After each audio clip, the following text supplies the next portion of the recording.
2017년 12월 10일 하나님께서 저에게 주시는 말씀은 누가복음 19장 28절에서 44절입니다. 신약 128쪽 누가복음 19장 28절에서 44절 말씀을 봉독에 올리겠습니다. 예수께서 이 말씀을 하시고 예루살렘을 향하여 앞서서 가시더라. 감난문이라 불리는 산 쪽에 있는 벳바게와 베다니에 가까이 가셨을 때에 제자 중 둘을 보내시며 이르시되 너희는 맞은편 마을로 가라. 거리로 들어가면 아직 아무도 타보지 않은 나귀 새끼가 메어 있는 것을 보리니 풀어 끌고 오라. 만일 누가 너희에게 어찌하여 푸느냐 묻거든 말하기를 주가 쓰시겠다 하라 하시매 보내심을 받은 자들이 가서 그 말씀하신 대로 만난지라. 나귀 새끼를 풀 때에 그 임자들이 이르되 어찌하여 나귀 새끼를 푸느냐 대답하되 주께서 쓰시겠다 하고 그것을 예수께로 끌고 와서 자기들의 겉옷을 나귀 새끼 위에 걸쳐놓고 예수를 태우니 가실 때에 그들이 자기의 겉옷을 길에 펴더라. 이미 감람산 내리막길에 가까이 오심에 제자의 온 무리가 자기들이 본 바 모든 능한 일로 인하여 기뻐하며 큰 소리로 하나님을 찬양하여 이르되 찬송하리로다 주의 이름으로 오시는 왕이여 하늘에는 평화요 가장 높은 곳에는 영광이로다 하니 무리 중 어떤 바리새인들이 말하되 선생이여 당신의 제자들을 책망하소서 하거늘 대답하여 이르시되 내가 너에게 말하노니 만일 이 사람들이 침묵하면 돌들이 소리 지르리라 하시니라. 가까이 오사 성을 보시고 우시며 이르시되 너도 오늘 평화에 관한 일을 알았더라면 좋을 뻔하였거니와 지금 내 눈에 숨겨졌도다.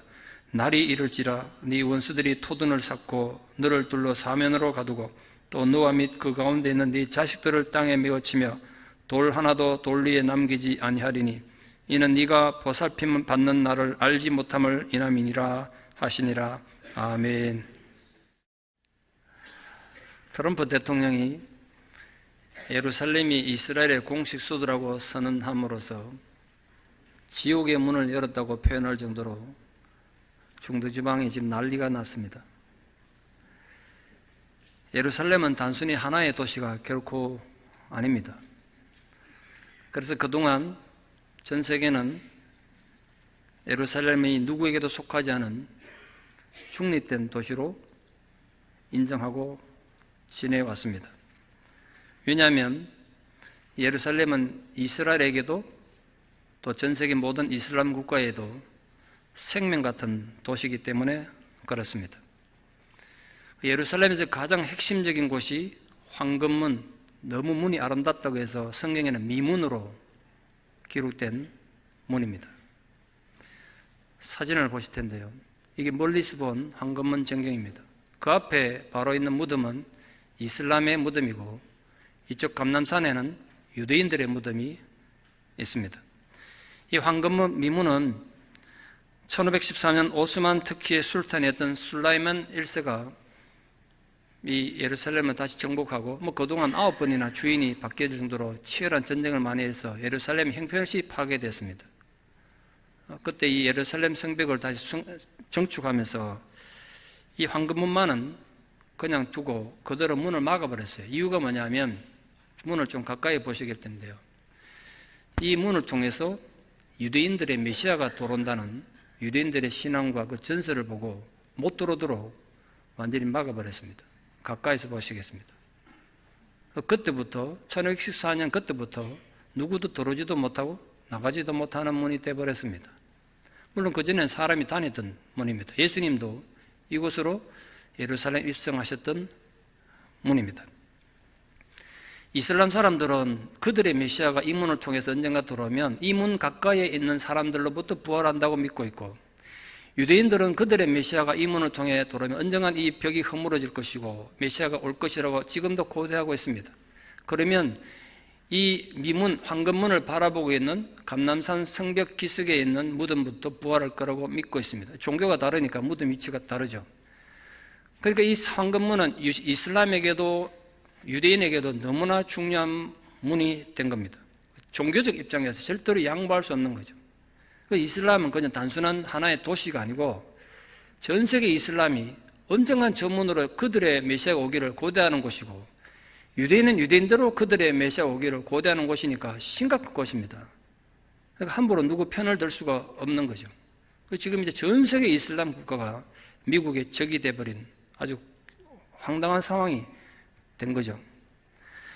그러나 여러분, 슬라이만 1세의 노력도, 메시아가 들어올까 봐 막았던 그의 노력도, 또 메시아를 기다리는 이슬람의 기다림도, 또 유대인들의 이 메시아를 기다리는 그 기다림도 모두가 허사입니다.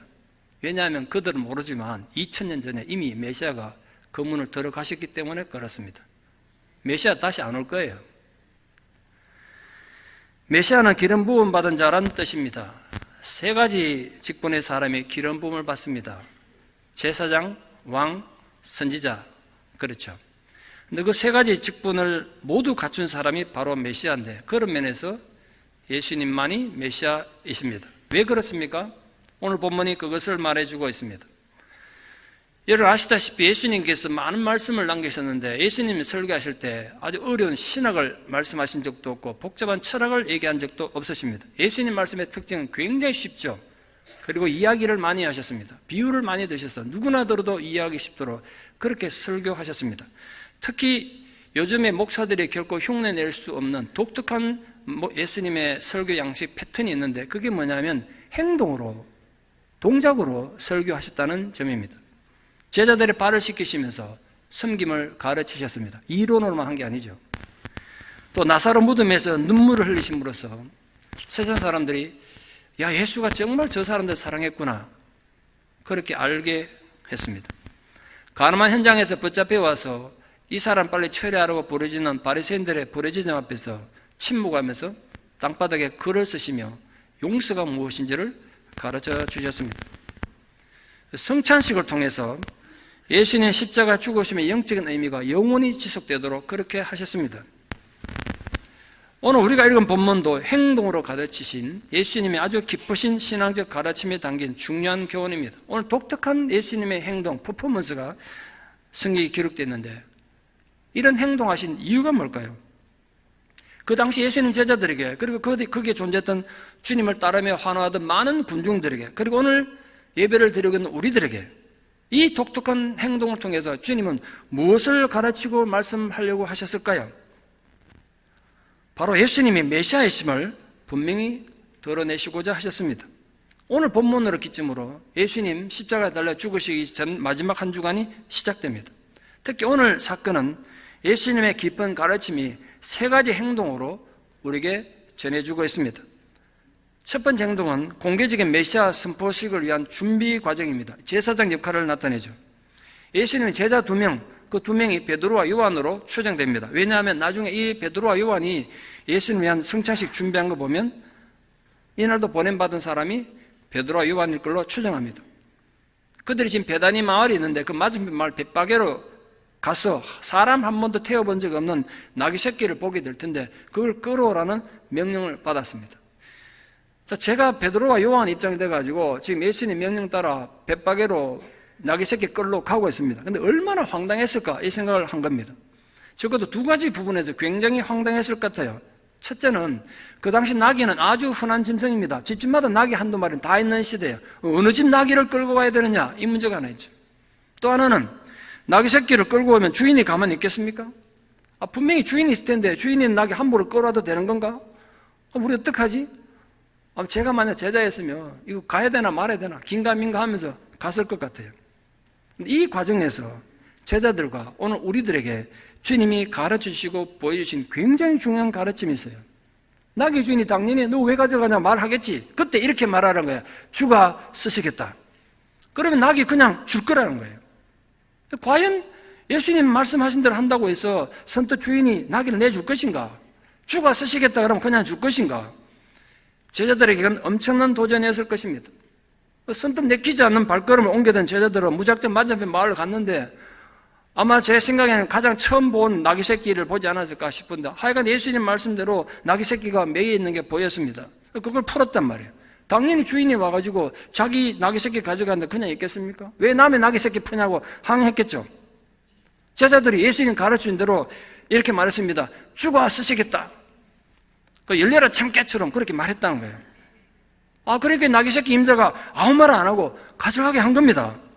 마치 주문처럼 그게 통한 거예요. 주가 쓰시겠다는 말을 듣고 더 이상 아무런 이유도 달지 않고 나귀 새끼를 가져가라고 헌신했던 이 나귀 새끼 임자를 통해서 오늘 제자들은 예수님의 놀라운 신성을 깨닫게 되는 계기가 되었을 것입니다. 물론 당신은 아니지만 세월이 많이 흘러가지고 그때 주님이 우리를 나귀 새끼 가지러 보냈을 때 이런 대단한 능력과 예의지를 가지고 우리를 보내셨구나, 그렇게 깨달았기 때문에 성경이 된 거예요. 이게 또 사복음서 전부 나온단 말이에요.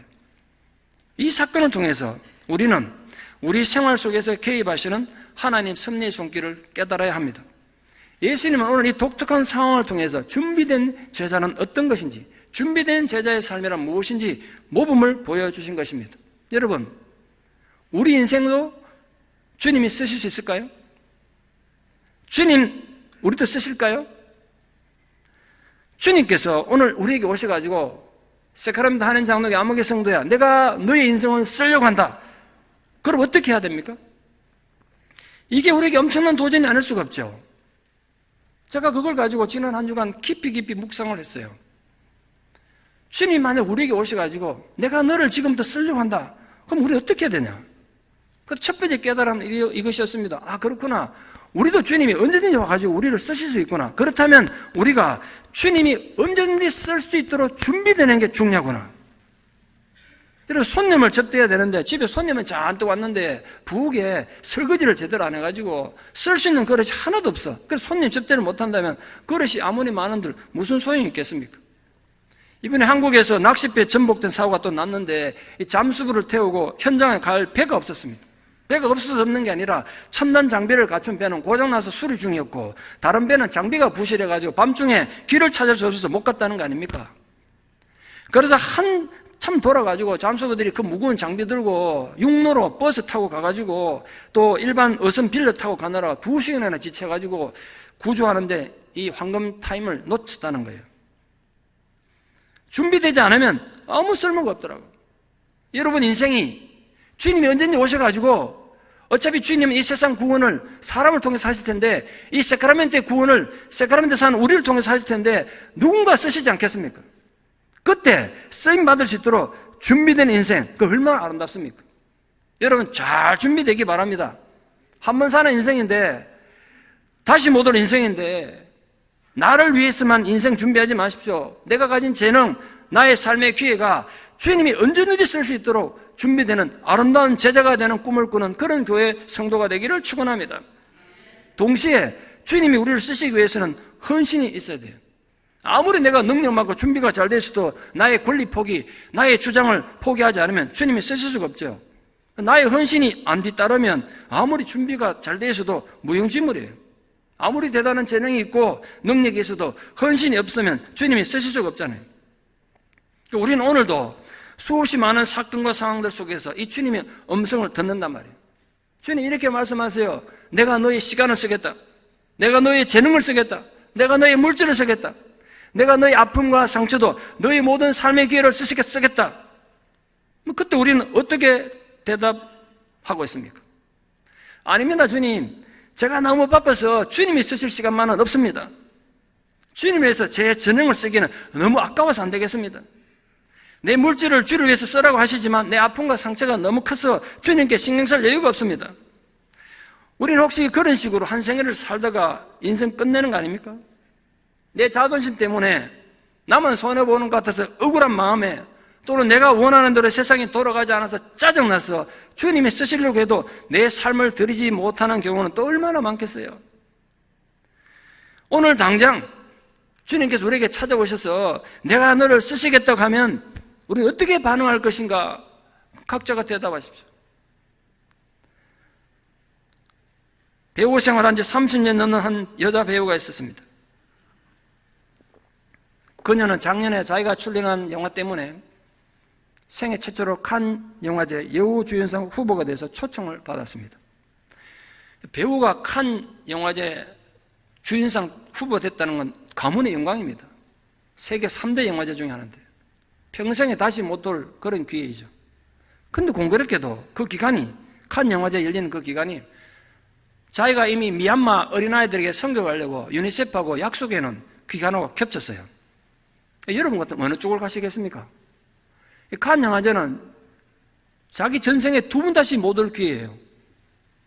앞으로 칸 영화제 갈 수 있을지 없지 어떻게 알아요? 근데 미얀마 어린애들이야 뭐 다음에 또 가면 되는 거 아닙니까? 근데 이 여배우가 그래도 내가 하나님과 약속인데 아이들 선교하러 가야 한다고 칸 영화제 안 가고 거기를 갔다는 거예요, 미얀마를. 내가 평소에 그 여배우를 안 좋아하다가 이번에 은혜 받았습니다, 그 여자 배우 보고. 여러분, 그게 바로 하나님께서 주께서 우리를 쓰시겠다고 요구하실 때 자기 삶을 조건을 드리는 자세 아니겠습니까? 평소에 준비 안 됐으면 그때 선택을 어떻게 하겠어요? 만약 제 같아도 쉽지 않았을 결정 같아요. 여러분 같으면 어디를 가셨겠어요? 여러분도 주님이 쓰실 수가 있습니다. 주님이 쓰시는 도구가 될 수 있단 말이에요. 그러니까 내 인생의 실패와 비극의 도구로 살지 마십시오. 썰어린 과거의 상처가 있었어도 주님은 우리를 쓰실 수가 있단 말이에요. 주가 쓰시겠다는 말씀 앞에 잘 준비되고 자기를 비워서 헌신된 제자들 되시기를 진심으로 축원합니다. 오늘 주님이 보여주신 두 번째 행동은 이 예루살렘 입성과 제자들과 군중의 반응 속에서 보여주셨습니다. 왕 대신 메시아를 보여주고 있죠. 당시 예루살렘에는 두 가지 큰 예루살렘 입성이 있었습니다. 예수님이 입성하기 전에 또 다른 입성이 있었단 말이에요. 빌라도 총독의 입성이었습니다. 6월절을 맞아서 치안 유지를 위해서 평소에 총독이 머물던 가이사라, 예루살렘에서 서쪽으로 한 120km 떨어진 해안가에 머물던 로마군 진지를 떠나가지고 예루살렘으로 빌라도 행렬이 들어온 거죠. 그 위세가 대단했습니다. 기록에 하면 엄청나게 화려한 깃발들과 각종 무기들과 또 행철 알리는 그 나팔 소리, 행군하는 군대의 당당함. 빌라도는 최소한 3,000명 넘는 군대를 앞세우고 수백匹의 말과 화려한 마차를 타고 입성했습니다. 그 화려하고 교만한 권력자 입성과 오늘 예수님 입성을 한번 비교해 보십시오. 화려한 군마는커녕 초란 나귀, 그것도 새끼 나귀 타고 입성하셨어요. 그 모습이 얼마나 우스웠을까요? 여러분, 그 나귀가 생긴 게 아주 우습게 생겼습니다. 그것도 나귀 새끼면 아무리 멀쩡한 사람도 그거 타고 오면 사람이 좀 우습게 보여요. 제가 이렇게 넥타이 메고 양복 입고 폼 잡고 있어도 나귀 타면요 사람이 들떨어져 보인다니까요. 그런 존재예요, 나귀가. 그런데 왜 예수님 하필 나귀 새끼를 타고 입성하셨는가? 이유가 뭘까요? 가장 중요한 것은 오래전에 선지자를 통해서 선포된 예언을 성취하기 위해서 예수님께서 겸손한 왕임을 보이고자 하셨던 겁니다. 예수님 탄생 500년 전에 스가랴라는 선지자가 살았는데 그 선지자는 예수님이 오늘 예루살렘 입성을 이렇게 이미 예언했어요. 500년 전에 스가랴 9장 9절에 이렇게 되어 있습니다. 보라, 네 왕이 네게 임하나니 그는 공의로우시며 구원을 베푸시며 겸손하셔서 나귀를 타시나니 나귀의 작은 것 곧 나귀 새끼니라. 그래서 그 언약의 말씀이 오늘 성취됐다는 거예요. 나귀의 새끼를 타신 것은 겸손과 평화의 왕으로 오신 메시아를 보여주는 상징적 행동입니다. 그 모습 자체가 예수님이 나귀 새끼 타고 오는 그 좀 우스워 보이는 그 모습 자체가 설교란 말이에요. 또한 그건 고난의 상징입니다. 오늘 본문에 분명히 그래 되어 있지 않습니까? 사람을 한 번도 태워보지 않았던 나귀 새끼입니다. 그러니까 갑자기 성인 남자를 태웠으니까 이 나귀 입장에서 얼마나 힘들었었겠어요. 안 그렇습니까? 예전에 사람을 태워보고 물건을 태워봤으면 사람 타도 괜찮을 텐데 한 번도 사람 타보지 않았는 나귀 새끼인데 그 후에 예수님이 그것도 성인 남자인데 그걸 탔으니까 얼마나 힘들었을까?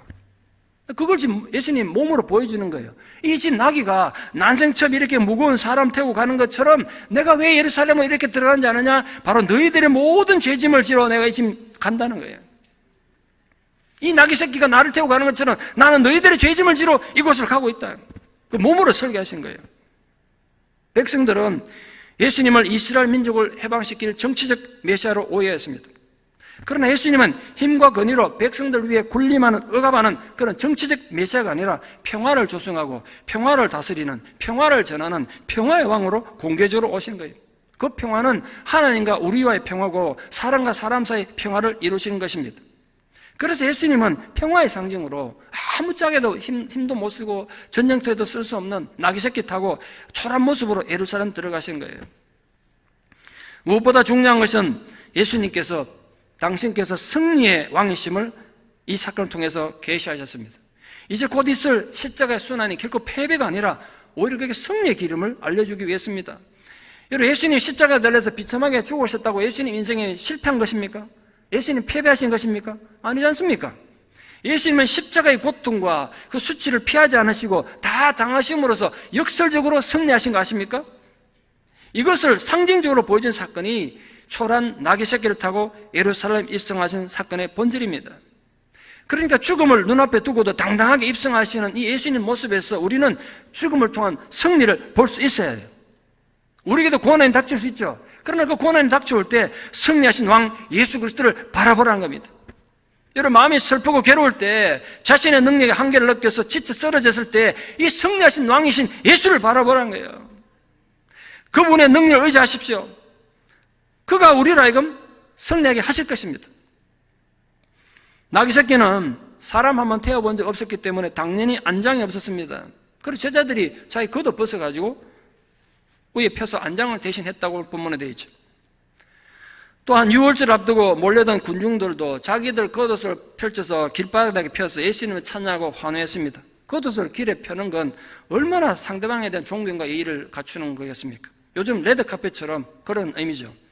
군중들은 예수님을 왕처럼 대우하면서 지금 잔뜩 기대하고 있었습니다. 역사가 요세푸스의 기록에 하면 당시 6월절에 예루살렘엔 270만 명이나 되는 유대인들이 모였다는데, 저와 같이 예루살렘 가보신 분 아시잖아요. 그 좁은 도시에 270만 명이 모였대요. 그러니까 얼마나 많은 군중이 예수님 가는 길에 열광하고 있었겠어요. 그중에 10%면 27만 명입니다. 갈릴리에서부터 동해 온 사람도 있었을 거고, 베다니에서부터 온 사람들 또는 여리고에서 온 사람들도 있었겠죠. 그들이 어디서부터 따라왔든지 간에 그들이 예수를 찾냐고 환한 이유는 다 같았습니다. 본문에 뭐라고 되어 있죠? 예수님 행한 능력 때문에, 예수님 행한 기적 때문에 그랬다는 거예요. 예수님이 귀머거리를 듣게 하고, 눈먼 자를 보게 하고, 절름발이를 걷게 하고, 문둥병자를 깨끗게 취하는 기적들을 이들이 목격한 겁니다. 결정적인 사건은, 이 사건이 있기 불과 며칠 전에 베다니를 지나오면서 죽어서 장례 지내서 그 시체가 썩어서 냄새나는 나사로를 살렸단 말이에요. 그걸 목격한 거예요. 이게 대단한 분이다 그러지 않았겠어요? 때문에 로마로부터 정치적 독립에 대한 군중들의 기대 심리는 특히 또 유월절 맞아서 최고로 고조되어 있던 것입니다. 그래서 본문에 이렇게 말하는 거예요. 찬송하리로다 주의 이름으로 오시는 왕이요. 원래 이 말은 왕이 성전에 예배하러 올라갈 때 백성들이 그 왕을 축복하기 위해서 하던 인사였습니다. 그러나 메시아를 열망하던 유대인들이 이 유월절 기간 동안 낭독하던 할렐 시편이라고 그러는데 그 할렐 시편에 이 내용이 있는 거예요. 예수님이 자기들의 소망을 실현시킨 메시아를 기대했기 때문에 그렇게 찬양한 것입니다. 하늘에는 평화여 가장 높은 곳에서는 영광이로다. 예수님 탄생할 때 천사들이 불렀던 찬송과 비슷하지 않습니까? 군중들이 이렇게 찬송한 것은 어디까지나 자신들의 메시아 대망에 대한 정치적 야망의 표현이었습니다. 그런데 이 장면을 목격한 바리새인들이 아주 기분이 나빴어요. 아주 노골적으로 불쾌하게 생각했습니다. 그렇다고 수많은 군중 앞에 나서가지고 그들이 군중을 막을 용기는 없으니까 예수님한테 따진 겁니다. 예수님 보고 군중들의 환호를 잠재우라고 강요했습니다. 바리새인들이 걱정한 건 두 가지였습니다. 하나는 지금 6월절 기간이에요. 다른 어느 때보다 로마 군대가 치안에 신경 쓰는 시기입니다. 그런 상황에서 유대인들이 예수를 메시아로 환호하는 소리가 지금 로마군 주둔지가 지금 대각선으로 정반대 지역에 있는 안토니오 요수에 지금 와서 주둔하고 있는데 거기에 들리면 로마 군대가 자극되지 않겠습니까? 그럼 그들이 심각한 불이익을 당할 수도 있다고 본 거죠. 더 중요한 이유는 지금까지 끊임없이 예수님을 비판하고 방해했던 그들 입장에서 예수님이 지금 메시아처럼 인정받고 메시아처럼 그에게 영광 돌리는 건 자기들의 종교적 전통을 무너뜨리는 불경스러운 일인데다가 이분이 만약 진짜 메시아면 자기들은 큰일 나잖아요. 지금 자기들이 종교적 기득권을 다 잃어버리니까 거기에 대한 위협으로 분노를 느낀 거예요. 그런데 문제는 예수님의 자세입니다. 예수님의 행동이란 말이에요. 바리새인들의 항의에 대해서 예수님 뜻밖의 선포를 하셨습니다. 이들이 잠잠하면 돌들이 일어나 소리 지르리라. 이제까지 예수님은 자신이 메시아로 인정받는 것을 극히 꺼리하셨습니다. 사람들에게 내가 누구인지 알리지 말고 감추라고 하셨습니다. 근데 지금은 사람들이 자신을 화나고 열광하지 않고 잠잠하면 돌들이나 소리 지를 것이라고 자신이 메시아 됨을 오히려 적극적으로 드러내고 있습니다. 왜 그랬습니까? 자신이 세상의 왕으로 왔으며 왕의 권위가 있음을 온 세상에 알리고 싶었을까요? 그래서 자기 따르는 인간들에게 굴기를 요구한 것입니까? 실제로 그런 주장하는 신학자들도 있습니다. 실제로 예수님이 만왕의 왕인 건 맞으니까요. 그러나 여러분, 우리 이제까지 예수님에서 배웠지 않습니까? 남들보다 높아지려는 자는 섬기는 자가 되어야 되고 너희들 가운데 큰 자는 종이 되어야 된다고 가르치지 않았습니까? 서로 높은 자리에 차지하려고 암투 부리는 제자들 향해서 나무라시면서 너희들은 그러면 안 된다고 그러셨는데 그들 앞에서 예수님을 지금 왕처럼 군림하고 사람들에게 환호받는 모습 보여주려 한다는 건 모순이잖아요. 엄청난 모순이죠. 왜 그러셨을까요? 예수님께서 그렇게 하신 이유는 이 십자가 죽음을 눈앞에 두고 당신께서 메시아이심을 가능하면 널리, 가능하면 정확히 알리기를 원하셨습니다. 그래서 이들이 잠잠하면 돌들이 일어나 소리 지를 것이라고 아주 공격적으로 말씀하신 거예요. 나중에 핑계하지 못하도록. 바리새인들이 하나님, 예수가 메시아인 줄 어떻게 알았겠습니까? 우리가 알았으면 절대로 안 그랬을 텐데 이러지 못하도록. 모든 사람이 그를 메시아로 인정했는데 너희들은 그때 뭐 했느냐? 변명하지 못하도록 그렇게 하셨어요. 그건 곧 죽음을 향한 당당한 발걸음이었습니다. 비록 청중들은 정치적 메시아로 오해해서 헛된 꿈을 꾸고 있었지만 예수님이 메시아이심을 거부하는 그들을 용납하지 않았습니다. 이 바리새인들이나 군중들이나 다 문제가 있죠. 바리새인들이 예수님이 메시아이심을 부정하는 실수를 저질렀다면 군중들은 이직에만 관심을 뒀지. 오늘 본문에도 그래 돼 있죠. 예수님 행한 능력 때문에 환영했다는 거예요. 그건 진짜 중요한 예수님 가르치면 전혀 관심이 없었어요. 그 양쪽 다 문제죠. 기독교는 언제나 이직을 쫓는 종교가 아닙니다. 이직에 빠진 나머지 하나님의 뜻을 망각하게 된다면 종교적 망상에 이르게 됩니다. 그래서 지금도 수많은 이단들이 존재하는 이유가 거기에 있습니다. 이직보다 더 중요한 이유는 그것을 행하신 하나님의 뜻입니다. 그러므로 오늘 예수님이 당신께서 메시아 되심을 선포하며 예루살렘 성으로 입성하신 것처럼 주님이 오늘 내 삶에도 임재하게 하십시오. 주님이 내 안에 들어오게 하십시오. 그분에게 최고의 존경과 경애를 표현하십시오. 그리고 전적으로 순종하십시오. 그러니까 주님을 우리 마음에, 우리 가정에, 우리 교회에 사회의 왕으로 모시고 삽시다. 그분을 왕으로 섬기며 왕 되신 그에게 철저히 복종하자 말이에요. 그거 안 되면, 우리가 그걸 제대로 못하면 이 사크라멘트 땅에 있는 돌멩이들이 일어나서 예수는 왕이다, 예수는 구세주다, 근데 너희들 뭐 하고 있냐라고 소리 칠 거라는 거예요. 사랑하는 성도 여러분, 주가 주시는 평화를 그래서 누릴 수 있기를 바랍니다. 주님을 정말 찬양합시다. 삶이 기쁠 때뿐만 아니라 슬플 때라도 주님은 나의 왕이시다 라고 외치며 승리하는 분들 되기를 축원합니다. 마지막 세 번째로 가슴 아픈 얘기인데 예루살렘을 향한 통곡입니다. 선지자로서 예수님 모습을 보여주고 있습니다. 백성들의 환호를 받으면 감람산을 넘어 내려오시던 예수님이 어느 지점에 오니까 예루살렘 성이 한눈에 내려다 보이는 곳에 오셨습니다. 거기서 뜻밖 행동하셨습니다. 감람산은 이 예루살렘 동쪽으로, 정동쪽으로 약 1km밖에 안 떨어져 있습니다. 그리고 예루살렘보다 감람산이 한 200m 높으니까 거기 서면 예루살렘 성이 다 내려다 보입니다. 거기 다 내려다 보이는 지점에 오신 거예요. 이 지금 축제 분위기에 사로잡힌 군중들 한가운데서 성을 보시고 깊은 슬픔에 젖어서 눈물을 흘리시는 예수님. 오늘 본문에 눈물 흘렸다라고 이렇게 부드럽게 되어 있습니다만 눈물 흘리던 헬라가 에클라우센인데 이건 에클라우센은 그냥 울었다는 뜻이 아니에요. 소리내어 통곡했다는 뜻이에요. 랍비라는 분이. 게다가 지금 군중들이 왕처럼 환호하고 따르는 상황에서 공개적으로 그 많은 사람들 사이에서 눈물을 흘리시다니, 그것도 소리내어 엉엉 울며 통곡하시다니, 그 장면 한번 생각해 보십시오. 미국의 여러 소설가인 플로렌스 바클레이가 자기가 어릴 때 겪은 일을 적어놓은 걸 읽은 적이 있습니다. 그녀가 7살 때 어느 종려주일에 사순절날 엄마와 함께 예배를 드리러 갔습니다. 미국에서는 아이들과 어른이 예배를 같이 잘 드리지 않습니까? 한참 예배를 드리고 목사님 설교하고 있는데 이 플로렌스가 막 울기 시작했습니다. 훌쩍 울기 시작했습니다. 엄마가 옆에 있는 교인들이 신경 써 있겠죠. 딸이 막 우니까 예배 중에. 왜 울어? 창피하게 왜 울어? 막 꾸짖었습니다. 울지 마! 꾸짖었습니다. 그때 플로렌서 컨술이 이렇게 얘기했어요. 예수님 너무 불쌍해. 사람들이 어떻게 예수님께 그렇게 말할 수 있고 그렇게 행동할 수 있어. 그리고 막 더 크게 울었습니다. 그때 목사님 뭘 설교하고 있었느냐? 예수님께서 채찍을 맞으시고 침뱉음과 뺨 맞으시고 결국은 십자가 달리시는 것을 말씀을 전하고 있었는데 어린 딸 마음에서 어떻게 사람들이 예수님께 그럴 수 있냐? 그게 너무 불쌍해서 울었다는 거예요. 이 철없는 아이의 그 느낌이 성전 안에서 크게 공명이 되었고, 처음에는 아니 애가 왜 예배 중에 우냐? 라고 이상하게 쳐다보던 교인들도 그 아이 울음소리에 감명을 받고 다 고개 숙연해졌습니다. 아이의 눈물이 큰 감동으로 메아리 친 거죠.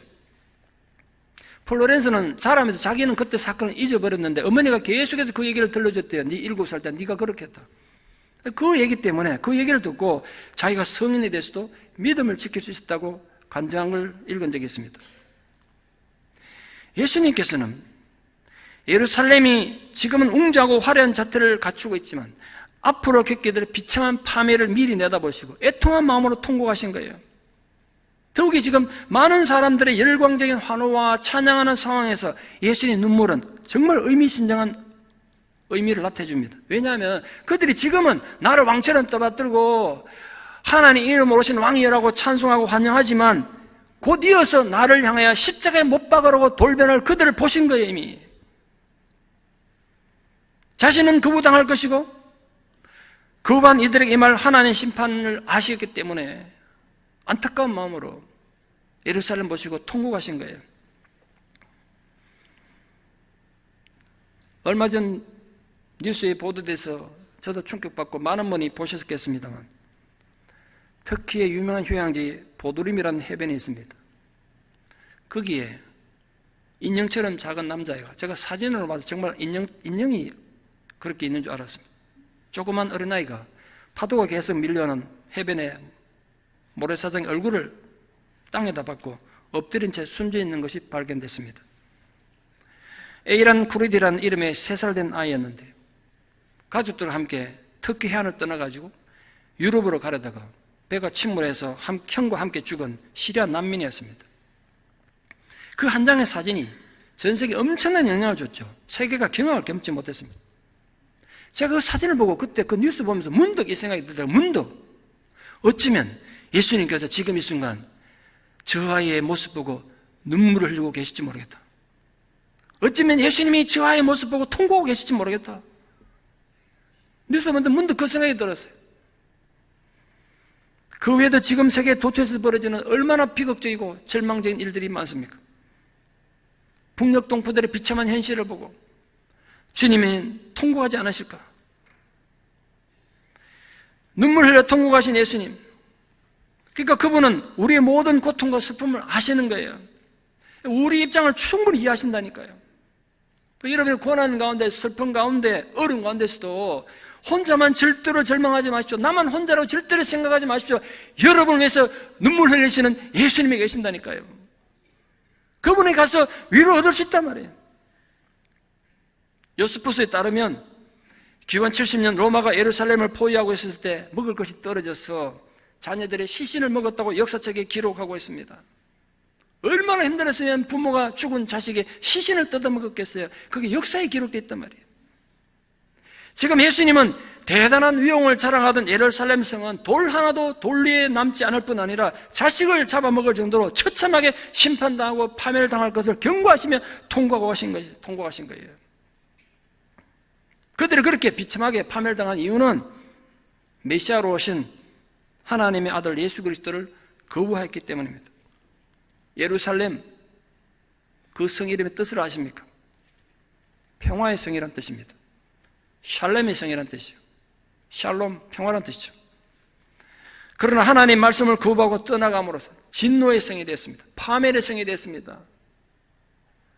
마지막까지 안타까워서 예수님 통곡하시며 이렇게 말씀하셨어요. 평화에 관한 일을 너희도 알았더라면 정말 좋을 뻔하였거니와 지금 내 눈에 숨겨졌다. 메시아가 이렇게 왔는데도 보지 못하고 어리석게 하나님을 반역하는 그들을 보고 그렇게 안타까워서 말씀하신 거예요. 하나님께서 마지막 사랑으로 보내신 평화의 사자 예수님을 그들이 능욕하고 죽일 것을 그렇게 표현한 겁니다. 날이 이를지라.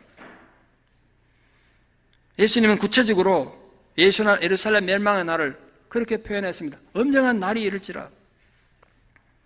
그런데 역사적으로 예수님의 이 예언은 무수리만치 문자 그대로 정확하게 성취됐습니다.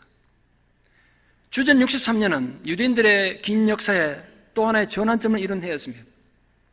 당시 유대를 통치하던 하스몬 왕가의 왕자들끼리 또 권력 다툼으로 내전이 벌어집니다. 서로 왕권을 차지하겠다고 로마에다가 도움을 요청했고, 그 내전 도와준다고 들어온 폼페이 장군 히하의 로마 군대가 예루살렘 점령하고 그냥 눌러 앉은 거예요. 전쟁 한번 안 하고 그냥 예루살렘 집어삼킨 겁니다. 그래서 마카비 혁명 이후에 100년간 지속되어 오던 하스몬 왕가는 막을 내리고 유대는 로마 식민지가 되고 말았습니다. 로마 제국은 통치 초기에는 헤롯 대왕을 앞세워서 유대인의 왕자리 주고 내정에 거의 간섭하지 않았습니다. 자치권을 허용했어요. 성경에 기록되어 있죠. 그러나 헤롯 대왕 사후 로마에서 파송된 총독의 직접 통치를 하도록 했습니다. 그 자연히 로마 군인들하고 유대인들이 충돌이 하게 되는 일이 잦아졌겠죠. 로마에 대한 유대인들의 불만과 적대감이 세월이 갈수록 점점 쌓여가서 반로마 운동이 역사적으로 벌어지게 됩니다. 이런 반로마 운동의 주축이 됐던 사람들이 열심당원입니다. 성경에 등장합니다. 열심당원들 중에 더 열심히 사람들은 품에 단도를 품고 다니면서 로마 제국에 협력하는 매국노들이나 로마의 관리들을 암살하는 일, 죽이는 일을 서슴지 않은 단금 자객단, 그 시카리라고 그러는데, 그 시카리까지 생겨날 정도였습니다. 이런 힘든 상황에서 서기 66년 플로루스라는 새로운 로마 총독이 부임합니다. 근데 이 플로루스 총독이 사람이 좀 생각이 모자랐나 봐요. 와서 예루살렘 성전 들어가 보니까 유대인들이 갖다 바친 이 금전, 황금으로 된 금화가 잔뜩 쌓인 걸 보고 그 욕심이 생긴 겁니다. 그걸 빼앗아가려고 성전에 쌓인 헌금을 뺏어간 거죠. 물론 맹목상으로는 공공의 이익을 위해서, 예루살렘 성의 재건을 위해서 쓰겠다, 그렇게 가져갔습니다. 그러나 하나님께 드려진 헌금을 외국인이, 이방인이 총독이 손을 대는 것은 유대인들의 종교적 입장에서 절대로 이해할 수 없는 범죄고 어리석은 짝이 없는 행동이죠. 여기 예루살렘에서 시작된 유대인들의 분노가 전국적으로 번져가서 로마에 대한 전 국민의 반란이 일어났습니다. 역사에서는 이걸 제1차 유대인 반란이라고 기록하고 있습니다. 종교적 문제로 촉발된 유대 반란의 불길은 쉽게 잡히지 않았습니다. 그래서 할 수 없이 당시 황제였던 네로 황제가 67년에 로마 장군들, 많은 장군 중에 가장 뛰어난 장군이 베스파시안 장군인데요, 노련하고도 뛰어난 탁월한 장군입니다. 그 장군에게 군대를 줘서 유대를 진압하러 파송했습니다. 이 베스파시안 장군은 실전 경험이 유능한 장군이었기 때문에 아주 작전을 잘 짰습니다. 예루살렘을 바로 쳐들어가지 않고 저 북쪽에서부터 내려오면서 그들이 예루살렘을 포위하려면 뒤에서 후방에서도 공격하면 안 되니까 지방에 있는 모든 유대 군대를 진압하면서 내려왔습니다. 그리고 애굽의 사령관으로 가 있던 아들 티투스를 불러서 반란 진압에 동참시켰습니다. 이 베스파시안 부자가 이끄는 로마 군단의 군대 숫자가 6만 명이나 됐습니다. 노련한 베스파시안 장군은 예루살렘을 포위하고 안에서 망하기를 기다리고 있는 거죠. 그 와중에 로마에서는 폭군 네로에 대한 반란이 일어났고, 아시다시피 생명 위협 느낀 네로가 자살하는 걸로 인생 끝냈습니다. 네로는 후사가 없었기 때문에 그 뒤에 누가 황제가 될 것인가, 그 1년 사이에 갈바, 오토, 비텔리우스가 서로 죽이면서 3명의 황제가 교체되는 혼란이 뒤따르고 결국은 비텔리우스 죽고 나면 황제도 없는 상황이 됐습니다. 그때 군인들이 자기들이 가장 믿을 수 있는 장군 베스파시안을 황제로 추대했습니다. 그 유대 반란군 토벌하러 있다가 69년에 황제로 추대돼가지고 베스파시안은 로마로 돌아갑니다. 그리고 아들에게 반란 진압의 책임을 맡기죠. 역사는 이때를 내 황제해, 1년 동안 황제가 4명 바뀌었다고 내 황제해라고 기록합니다. 아버지로부터 유대 진압 책임을 맡았던 아들 티투스는 그 당시 29살밖에 안 된 젊은 장군이었지만 정말 능력 있는 장군이었습니다. 그는 예루살렘을 포위하고 예루살렘이 내려다보는 스코푸스 산이라는 산이 있습니다. 지금 히브리 대학이 있는 산입니다. 거기서 올라서면 예루살렘 다 내려다봅니다. 그리고 또 하나 오늘 감람산, 거기 주력부들을 딱 배치한 뒤에 이 예루살렘 성이 삼면이 깎아지는 절벽이라 한쪽밖에 통로가 없어요. 거기만 막으면 들어갈 방법이 없어요. 그래서 토승을 샀습니다. 오늘 본문에 토둔을 산다고 되어 있죠. 토승을 직접 쌓았어. 누가 쌓았냐? 갈릴리에서부터 내려오면서 전쟁에서 붙잡은 유대인 포로들을 내세워가지고 토둔을 쌓았습니다. 자, 위에 성에서 보니까 토둔 쌓는 사람 죽여야 성을 못 쌓을 텐데 죽일 수가 없어요. 같은 동포니까. 그러니까 화살 한번 못 쓰고 토둔이 완성되는 그냥 쳐다만 볼 수밖에 없었습니다. 그게 한 5개월쯤 걸립니다. 그 예루살렘 성 포위된 지 5개월 만에 드디어 예루살렘 성벽이 무너졌고 로마 군대는 밀물처럼 성 안으로 들어닥쳤습니다. 저항하던 유대 반란군은 그래도 투항하지 않고 끝까지 예루살렘 성전으로 들어가가지고 저항합니다. 이 과정에서 돌 하나도 돌 위에 남지 않게 되리라는 예수님의 예언이 그대로 적용됩니다. 왜냐하면 성전에 들어가서 한가하는 유대인 잔당을 처치하기 위해 가지고 로마 군대가 포위해가지고 성전을 포위해서 수없이 많은 횃불을 지붕에다 집어던집니다. 이 불 지르려고. 결국은 벽은 돌로 되어 있지만 안에 뭐 나무가 많지 않겠어요? 성전이 불이 나서 무너집니다. 물론 그 안에 있던 저항군들 몰살당했죠. 문제는 성전 지붕입니다. 성전 지붕이 헤롯 땅이 중수하면서 금으로 뒤덮었습니다. 그 동쪽에서 해가 뜨면 그 예루살렘 성전의 지붕에 금빛이 반사돼가지고 이 예루살렘 시가지로 쫙 비쳤다고 기록되어 있으니까 어마어마한 금이 있었겠죠. 이 금이 불에 녹아가지고 바위 틈에 다 들어간 겁니다. 로마 군대가 그 금 찾느라고 돌 하나도 돌로 있지 않고 다 헤집어서 예루살렘 성을 완벽히 파괴시켰습니다.